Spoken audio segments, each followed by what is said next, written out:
Hi there. Do you sell on eBay and you want to know how to make more profit and get more profit out of your eBay business? Well, we've got a bunch of tips for you in this show.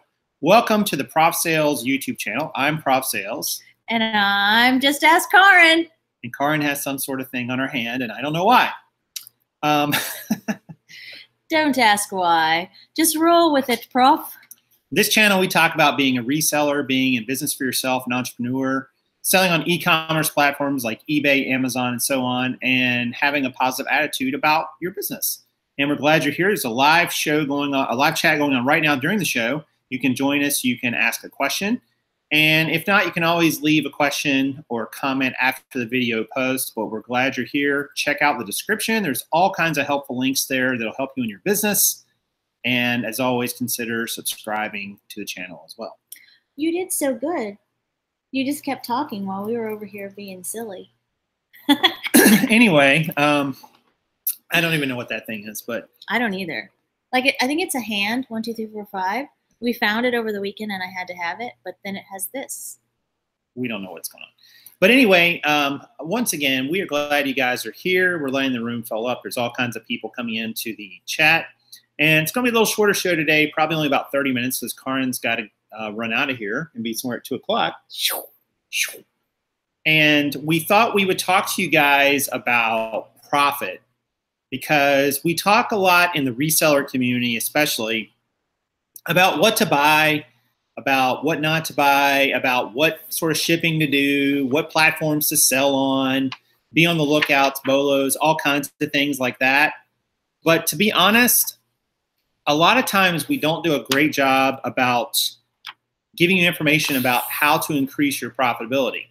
Because as you guys know on this channel, we're all about spending the one commodity that's the most valuable, the most wisest way possible, and that's your time. What's your time worth? And we kind of came up with some tips that we've talked about on this channel before that I think will help you guys. And if you probably already know some of these, but it never hurts to hear these again and again, because we remind ourselves of these all the time. Like this weekend at a reseller meetup, we talk about these things a lot, right? We did.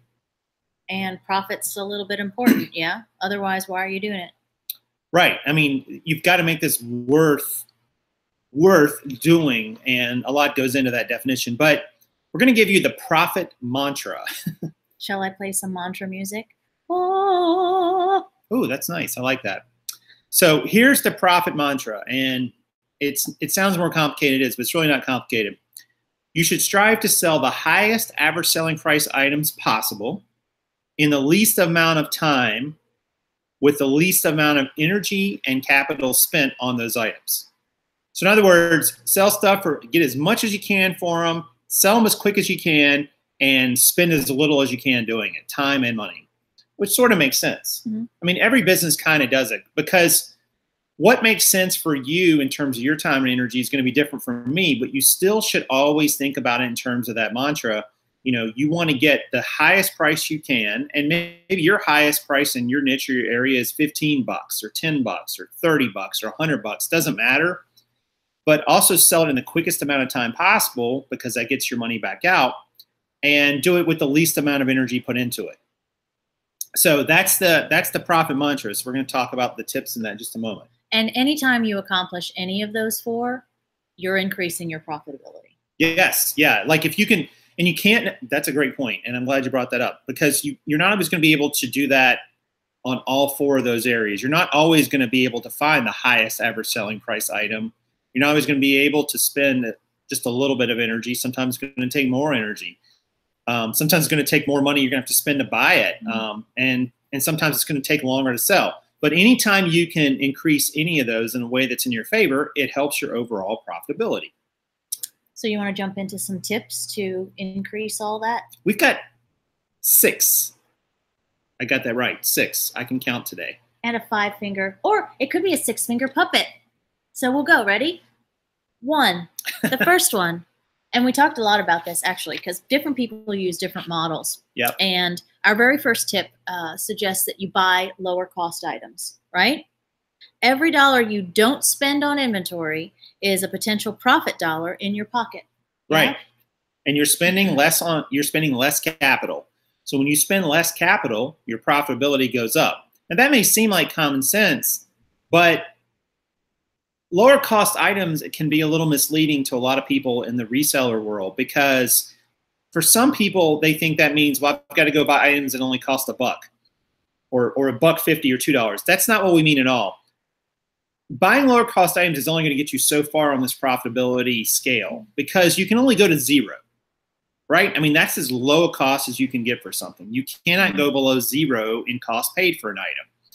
And that would be if somebody just gave them to you, or if you just, offer to take them for free.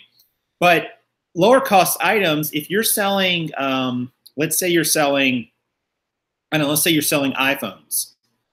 Well, iPhones are going to be more expensive than, your typical item at the thrift store, for instance. So you may maybe you're spending $200 on iPhones.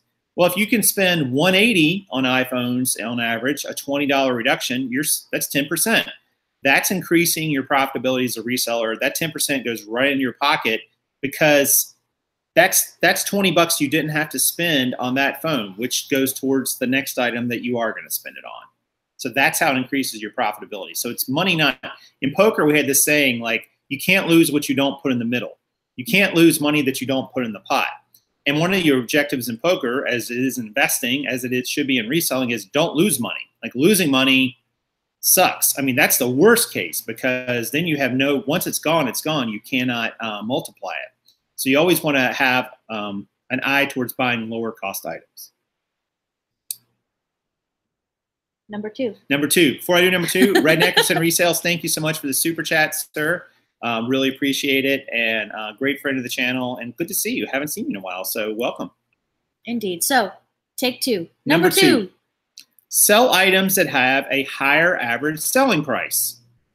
This earns you more profit, which is equal dollars.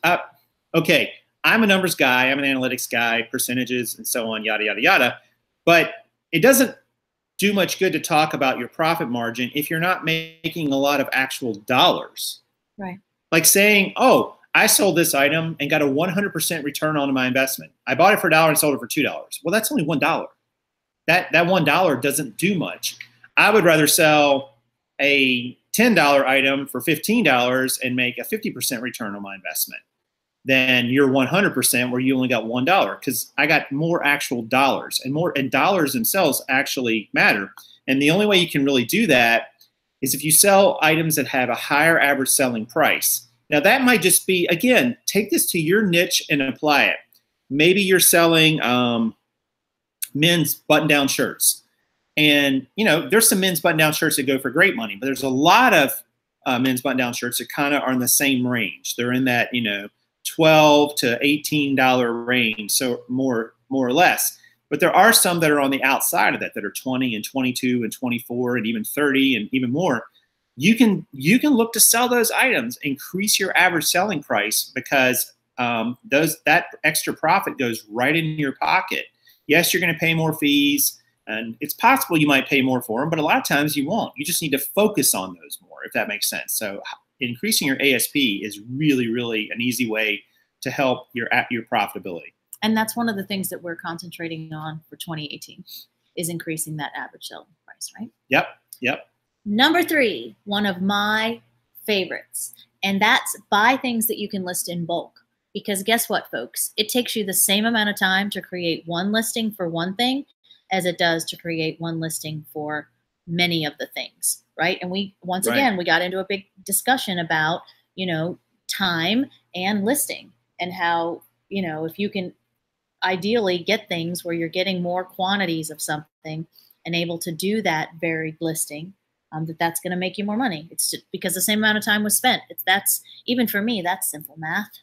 Yeah, and I think, this could even be, it could be things that you have more quantity of the same item, but it could just be you're putting more like items together. Like, for instance, with jeans, and I'm not the best about doing this, to be honest with you, but there are times when I could get the same brand jeans, the same size, and sell 2 of them together, because there's a decent chance somebody, if they want one, they're going to want 2 in a lot of cases. It could be one listing, just one set of photos with both jeans listed, and it's like, hey, you get a bundle.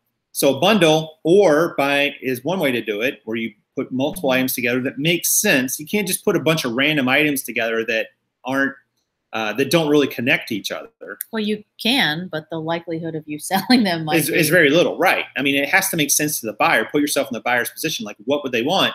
Oh, I'm selling an iPhone. Well, they might want an OtterBox case with it as well. That would be a bundle listing, you know?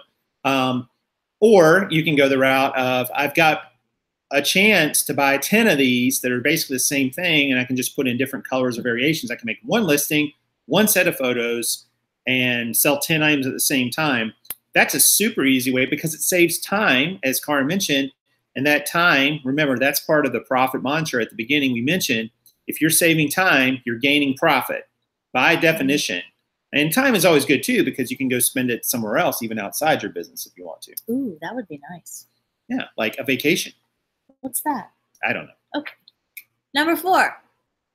If you're playing along at home, seek items that will move quickly.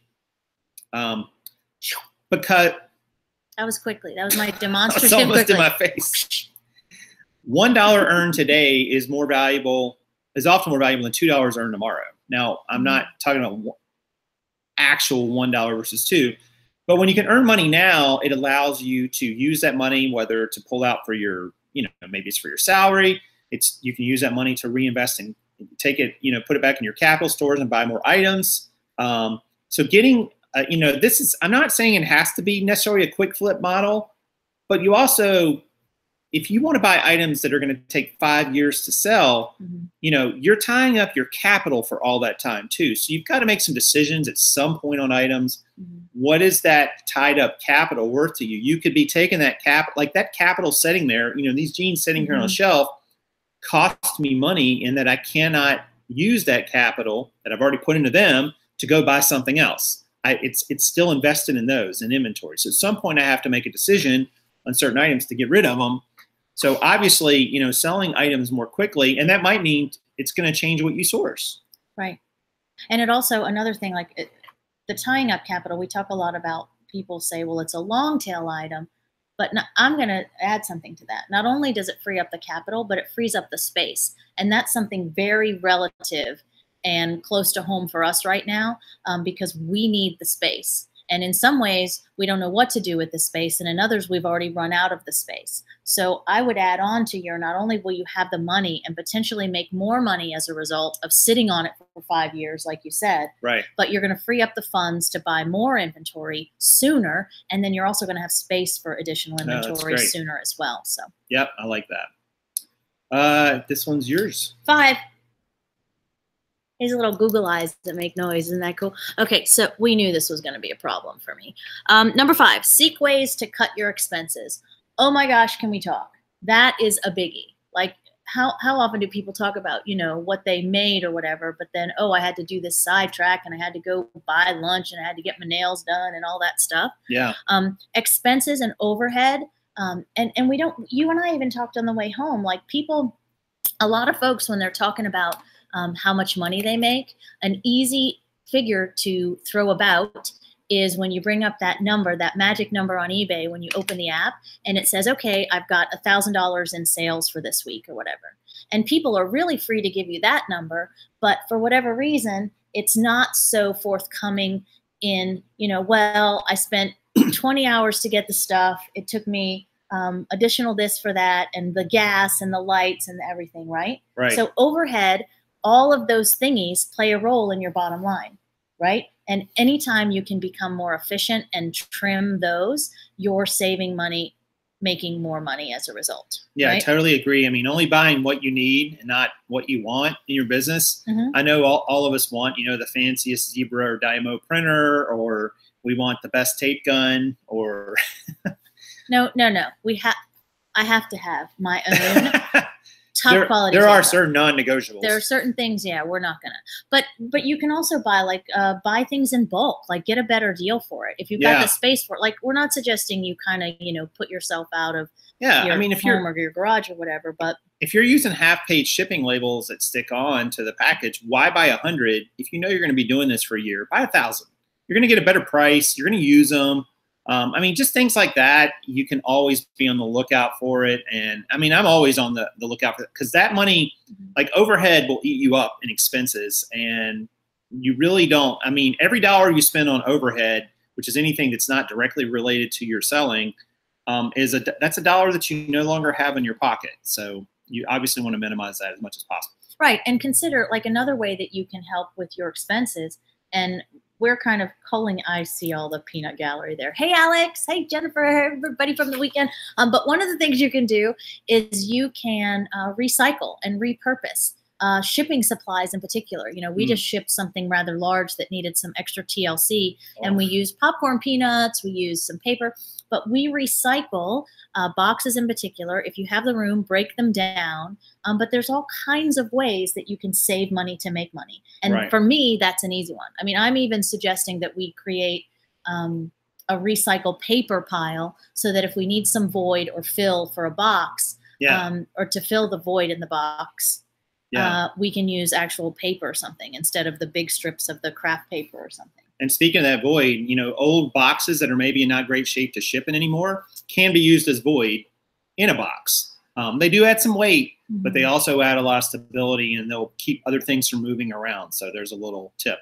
Before we get to the last one, we have 82 people watching, so thanks so much for you guys watching. Kaaren, what do you think people should do if they like the video so far? I think they should smash the like button. Me and my hand puppets say so.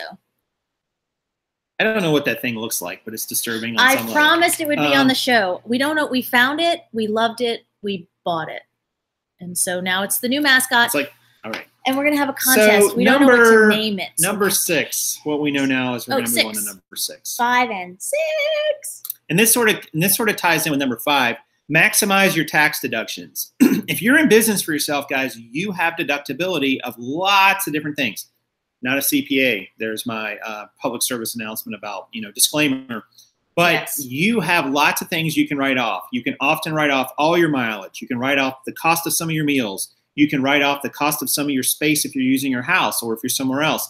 You can do all these things to maximize your tax deductions because taxes will eat you alive if you're not careful. So, and I'm not trying to discourage you from going to business for yourself, but big businesses, there are large businesses like GE, for instance, that used to hire people from the IRS and auditors and so on once they retired from those places to come in and help them reduce their corporate tax liability because they look at its profit. Like we pay somebody $100,000 a year, but they're helping us save $1 million.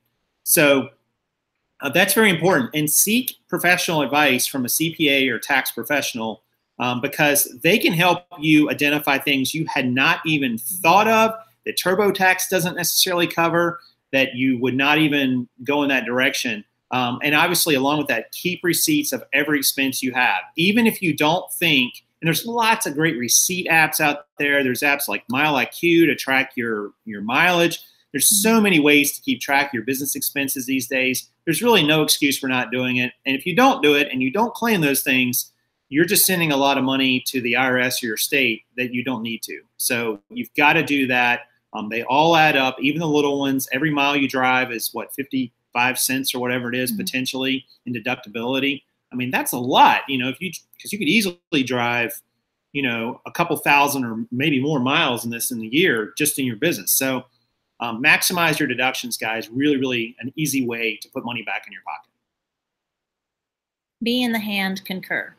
That was 6. I hope you guys got all those, and I hope you do all of them. Because if you do, you know, this is gonna maximize that most valuable commodity, your time, because every minute you're doing something is a whole bunch of other things you're not doing that you're saying no to. So you really need to make sense of the minutes that you're spending your time on, the hours you're spending, how you're spending your hours, and it needs to be profitable because, I mean, nobody wants to do this and make, you know, a very low wage or it come out to be very low per hour. I mean, sometimes you got to put in the time and energy when it doesn't get a lot of payback.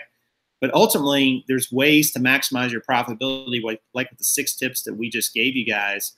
And I'm sure we could probably fill another 60 tips if we really sat here and thought about it. But those are just 6 that kind of jumped out at us. So hope those were helpful. Yes, for a Monday, I think that's enough, yeah. Yeah, we got about 10 minutes left. So if anybody's got any questions or comments, a lot of people in the chat, and they're talking about weather and the hand puppet and all kinds of things. What if I only lightly touch the like button? You know, your level, you know what? I'm not even going there. That's only a little bit of like, but we don't want you to break your computer. So, okay, as long as it's a like, it can be expressed however you wish to. So we had an interesting weekend. We had an awesome weekend. So Probably the best one yet. We met in Durham, North Carolina, with 25 of the most amazing resellers, and we hung out for a good day and a half. Right? We, as always, it sort of evolved into something additional, new, wonderful than it was the time before. We got together Friday night for a little informal social, and then hit it hard on Saturday. And with the exception of one stop, we didn't hit any Goodwills, and that was kind of cool. And I don't know, it was just amazing. We got to connect with another group, Paul's group in Durham. Forgive me because I can't call it what it is, but Paul Apollonia has a group of resellers that meet regularly up there. And it was just, what do you have to say about it? You had fun. That's a shock. I always have fun. I know, I'm just kidding. But we gave away cool prizes, and it actually filtered. It went all the way from Friday night until late Saturday, and then we even did some things Sunday morning. A bunch of people on their way home stopped at other places and thrifts and flea markets. And Jennifer, did you make it to the bins here in Charlotte? And if so, was it good for you? And yes, somebody asked earlier when we first got started, yes, we're exhausted. Not only did we have to adapt for the time change yesterday, but we've been pretty much nonstop since Friday morning. I came home and got to go see the Celtic Woman show with my mom downtown, and that was really a lot of fun. So I came home and sold an Xbox to somebody on OfferUp. Oh, yeah, yeah. Facebook. It was Facebook, actually. Cash money. That's right. Flipper Joe, do country, Blue Devils rule, Cavs suck. I know you're still hurt that we beat you. And I know you're still hurt that we're the best team in the country. Undisputed. There's that. There's that. Just facts. These are facts. But anyway, so let's see. What else has everybody got in here? We got about 7 or 8 minutes left. The reseller meetup that we said was amazing. Make sure you guys are connecting to other reseller groups through Facebook, through whatever forums maybe be on, through YouTube, because I think everybody came away with lots of things that they could take away from it. They learned, connections they made. And as we said there, you have to give to get. And lots of people gave freely their knowledge. We're going to be evolving these as we talk too, and try to make them even more informative and helpful, as well as maintain the connectivity. We're not planning to do like a seminar or anything like that at this point, but we are going to have some, maybe like people who have specific expertise in certain areas do just like a little quick demo in a store about what they do when they're in there and their strategies and so on. And I think that will be really useful too. I know it'll be useful to me because there's stuff like Plush, for instance, that I know nothing about, but I'm probably passing up and could find some great value from time to time. That thing is just so disturbing. It's just disturbing, isn't it? I don't even know what it is. It's just... Wait, here, let me put his tail right here. It looks like some sort of alien that got flattened. Kind of, sort of. But so reseller meetup groups and so on and networking like that, tremendously valuable, guys. We highly recommend that you go that route. And if you don't have one near you, start one. Create one. Susan and Jeff from Indiana came, and she's going to start her own group. And we're going to help with that through the template that we use for planning hours, Yeah. But this is the one thing, like everybody that comes to one of these meetups, shy or hesitant or doubtful, or leaves with completely a different perspective of what it means to get together. And Ruby I think she was one of the best examples of the wonderfulness that can come out of this. And she just kept bringing home that this is a lonely job. When you don't have a spouse or a partner or a team that's working with you, and you're just going solo, doing all the listing, all the sourcing, all the photographing, you think that that's it. And it's not. There's so much more to it. And everybody, like you said, everybody that came. All right, there's a part of this that what happens at meetup stays at meetup. So I'm just going to leave it at that. But the wonderful things, I'm not really. But the wonderful things, like you said, that we get out of it are just priceless. Like I don't know how to go on and on about. This is really making you uncomfortable, isn't it? I can tell. Someone said it looks like Alf's stepsister. just gonna leave that right there. Let that sit there for a moment. Use a template for your meetup. Kinda. Yes. Right? Yeah. We said a show or two ago, if you want to, like, I'll be happy to send it to you.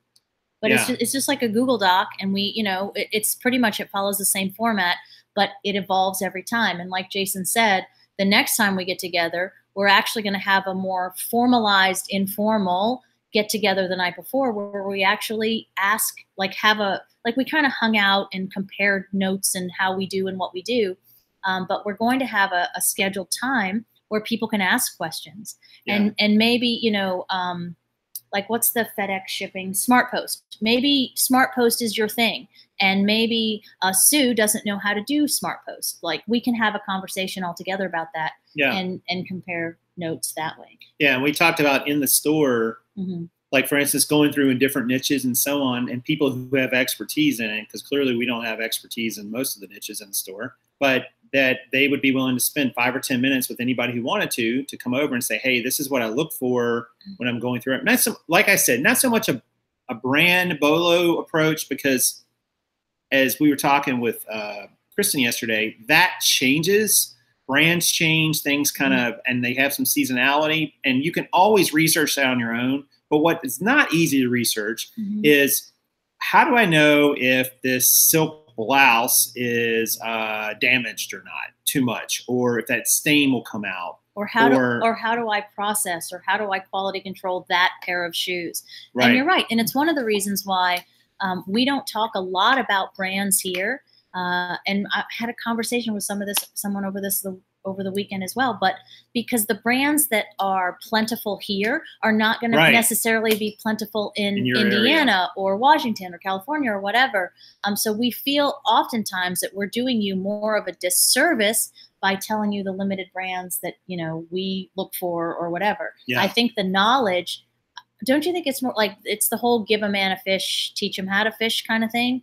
Like, I think it's more valuable for someone to know how to find value, like this hand. Like, how would you know if this fella sells or not? I think it's more valuable for you to be able to get on there, be able to compare comps, how are we going to ship it? Right. How are we going to process it? All of those things. Because as you do that, you start developing an eye for things, even things you've never seen, because you can start spotting quality within niches and realize that when you see something new that you've never seen before, a brand or a type of item, you can make the decision whether or not to look at it, because you realize what kind of quality looks like within that niche. So it helps you, and even helps you when you go to other niches. Like, remember the pair of shoes you guys all passed on? The Ferragamos? No, that's not what you passed on. Oh, you mean the shiny plastic? Okay, so whatever. So it's the shiny object thing, and we've been joking about it all weekend. But we all made a joke, and I'll get the video finished within the next day or two and put it up about the meetup. But there was this really shiny pair of alligator-like shoes, right? And it catches your eye. So somebody picked them up, and we looked. I don't remember the brand. I never heard of the brand. No, it was like made in China plastic, but it was flashy, and it caught our eye, and ha ha ha, we joked about it, and we're like, no, we'll pass on that. I kid you not. And he's just going to be like, right next to those men's shoes were a pair of Ferragamos. No, a pair of Ferragamos, right? Right. And they were wonderful. Yeah, and they sell for about $120. One's very similar to them. So I'm like, for $4 or $5, they were actually $5, I think, or maybe $6 now that I think about it. But it just reminds you that, you have to develop an eye for certain things. Like, I wouldn't even have looked at those Ferragamos a year ago. I would not. I mean, I knew the brand, but I wouldn't have even picked up the shoe. And you can't see the brand without picking up the shoe in a lot of cases. So it just reminds us you've got to have an eye for things, and you only develop that by kind of doing some of that research on your own. So that's why we have the reseller meetups really focus on the tactics of getting things, not so much the actual item, brands themselves. So what you do. You see, Alex told on herself. But in all fairness, Alex, you have a great eye. So the fact that you missed those Ferragamos pales in comparison to that, that Warhol Marilyn Monroe dress thingy that you found, and all the other thingies throughout the day. So yeah. There you go. All right, guys, listen, it's 1:30. That's going to do it. Thanks so much for joining us. Please check out the description below for all kinds of helpful links and items that we like to use in our business, and hopefully you'll find some that'll help you as well. And don't forget to smash the like button, handy friends. We should be back on here Wednesday. Yep, hopefully regular time. Have a great rainy Monday. Yep. Thanks for coming, guys. This is, as always, Just Ask Kaaren And Prof Sales. saying good sales to you.